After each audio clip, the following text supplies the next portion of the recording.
Hi everyone, today we're talking about picking the right tone of foundation for your skin, and we're not talking about shade range. I think that those two things can kind of be confusing. Shade is from light to dark, and tone is the different tones within that, so the different color ranges that are within those. There's three main areas that we're talking about. We're talking about cool tones, warm, and neutral tones. Cool tones tend to have a kind of pinkish hue to the skin, and I don't mean this kind of pink, I mean kind of a soft beigey pinky kind of color. Now for warm tones, you tend to have kind of a golden, yellow, sort of sun-kissed look, but it doesn't have to be sun-kissed. Now for neutral, it's actually an equal blend of the warm and cool, so it's kind of the two of them put together equally, and it's like slap bam in the middle, like totally in the middle. And if you have a real struggle with this video and it's not making any sense to you, go for neutrals because it's the easiest thing to try.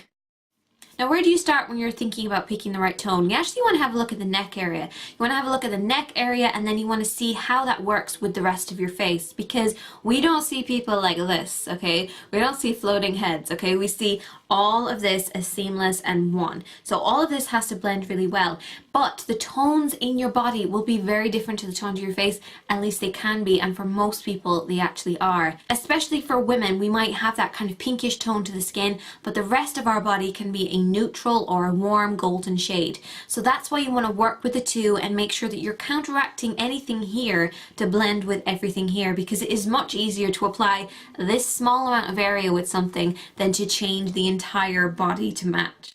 Let's start off with some examples. So let's say you have a yellow body. So you have a yellow kind of goldenish shade. Maybe that's natural, maybe it's from using fake tan, and you want to make sure that your face is working with that. So say if you have a pink face with this kind of yellow goldeny shade body, then what you want to do is to counteract that. So you don't want to match the pink on your face, you actually want to counteract it to make sure it matches with the body.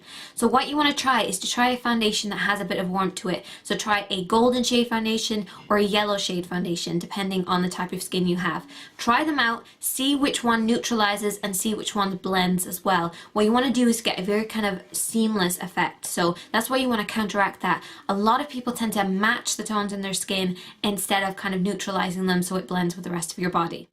Now, if you have pink tones on your body, which is quite rare, and you have a pink tone on your face, you actually might want to try a neutral foundation. The reason I say that is because if you put a pink foundation onto pink skin, you tend to get a red effect. So what you want to do is to kind of counteract it slightly by using a neutral tone of foundation. So this will counteract it slightly without making it too red or maybe too orange. So it's going to keep it in the middle. So that way you'll probably get a seamless effect.